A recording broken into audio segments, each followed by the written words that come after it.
নির্বাচনে কখনো হারেননি খালেদা জিয়া, শেখ হাসিনা হেরেছিলেন ৩ আসনে।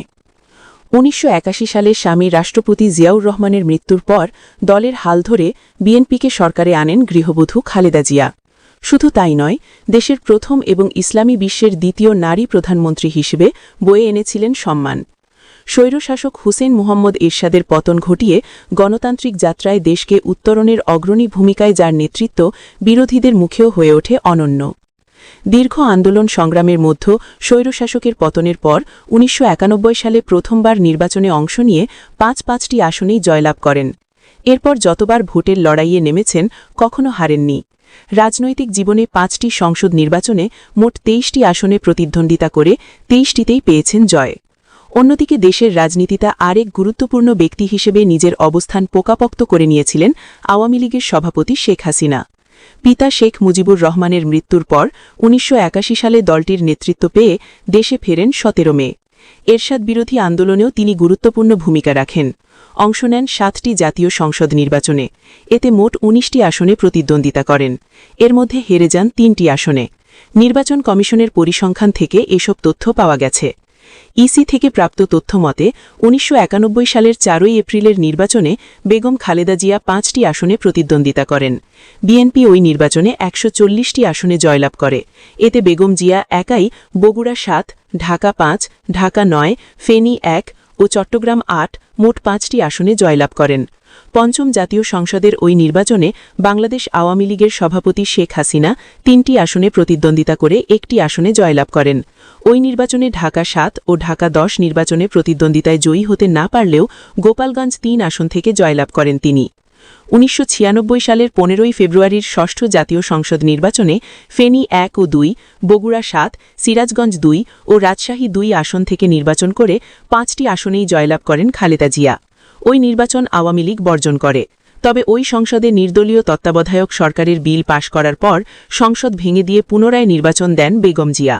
১৯৯৬ সালের ১২ জুনের সপ্তম জাতীয় সংসদ নির্বাচনেও খালেদা জিয়া ৫টি আসনে প্রতিদ্বন্দ্বিতা করেন। বগুড়া ৬, বগুড়া ৭, ফেনী ১, লক্ষ্মীপুর ২ ও চট্টগ্রাম ১ আসনে জয়লাভ করেন। তবে এই নির্বাচনে বিএনপি ১১৩টি আসন পেলেও সরকারে আসতে পারেনি। এই নির্বাচনে বাংলাদেশ আওয়ামী লীগ থেকে শেখ হাসিনা ৩টি আসনে প্রতিদ্বন্দ্বিতা করে ৩টিতেই জয়লাভ করেন। তার আসনগুলো ছিল বাগেরহাট ১, খুলনা ১ ও গোপালগঞ্জ ৩ আসন। ২০০১ সালের ১ অক্টোবরের অষ্টম জাতীয় সংসদ নির্বাচনে ফেনী ১, লক্ষ্মীপুর ২, খুলনা ২, বগুড়া ৬ ও ৭ আসনে প্রতিদ্বন্দ্বিতা করে সব কটিতেই জয়লাভ করেন খালেদা জিয়া। অন্যদিকে শেখ হাসিনা ৫টি আসনে প্রতিদ্বন্দ্বিতা করলেও জয়লাভ করেন ৪টিতে। বরগুনা ৩, নড়াইল ১ ও ২, রংপুর ৬, গোপালগঞ্জ ৩ আসনে প্রতিদ্বন্দ্বিতা করেন। তবে রংপুর ৬ আসনে তিনি জয়ী হতে পারেননি। এই নির্বাচনে বিএনপি ১৯৩টি আসন পেয়ে সরকারে আসে।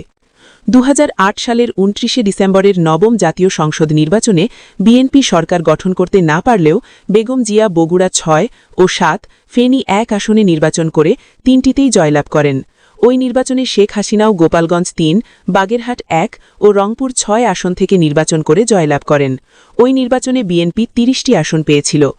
এরপরের ৩টি নির্বাচনই দলীয় সরকারের অধীনে আয়োজন করে আওয়ামী লীগের নেতৃত্বাধীন সরকার। তার আগে সংবিধান সংশোধন করে বাদ দেওয়া হয় তত্ত্বাবধায়ক সরকার ব্যবস্থা। ২০১৪ সালের ৫ জানুয়ারির ১০ম জাতীয় সংসদ নির্বাচনে বিএনপি বর্জন করে। শেখ হাসিনা এই নির্বাচনে রংপুর ৬ ও গোপালগঞ্জ ৩ আসন থেকে জয়লাভ করেন। দেশের ইতিহাসে প্রথমবারের মতো ১৫৩ আসনে আওয়ামী লীগের প্রার্থী বিনা প্রতিদ্বন্দ্বিতায় নির্বাচিত হন। ২০১৮ সালের ৩০ ডিসেম্বরের একাদশ জাতীয় সংসদ নির্বাচনে আওয়ামী লীগের সঙ্গে সংলাপের পর বিএনপি অংশ নিলেও খালেদা জিয়ার মনোনয়নপত্র বাতিল করেন রিটার্নিং কর্মকর্তারা। নির্বাচনে ফেনী ১, বগুড়া ৬ ও বগুড়া ৭ আসনে মনোনয়নপত্র দাখিল করেন তিনি। পরে রিটার্নিং কর্মকর্তার সিদ্ধান্তের বিরুদ্ধে নির্বাচন কমিশনে আপিল করলে শুনানি শেষে কমিশন রিটার্নিং কর্মকর্তার সিদ্ধান্ত বহাল রাখেন। ২০১৮ সালের ৮ ডিসেম্বরের শুনানিতে আইনজীবী এজে মুহাম্মদ আলী যুক্তিতর্কে বিভিন্ন ব্যাখ্যা দিয়ে বলেন, যে মামলার কারণ দেখিয়ে রিটার্নিং কর্মকর্তা খালেদা জিয়ার মনোনয়নপত্র বাতিল করেছেন, তিনি সে মামলায় শাস্তিপ্রাপ্ত নন। বারবার তিনি একই ব্যাখ্যা দেওয়ার পর পুনর্বিবেচনা করে শুনানির রায় পরে জানানোর কথা জানান ইসি সচিব। পরে কমিশন রিটার্নিং কর্মকর্তার আদেশ বহাল রেখে রায় ঘোষণা করে।